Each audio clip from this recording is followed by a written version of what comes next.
ষড়যন্ত্র চক্রান্ত এখনো অব্যাহত আছে।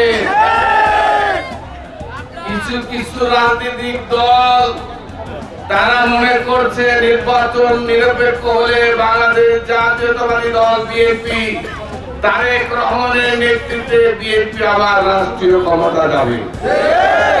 বিএনপি যখন ক্ষমতা থাকে তখনও ষড়যন্ত্র হয়, আবার বিএনপি যখন ক্ষমতা যাবে তখনও ষড়যন্ত্র হয়। তারই অংশ হিসাবে নতুন করে ষড়যন্ত্র শুরু হয়েছে নির্বাচন বানচাল করা।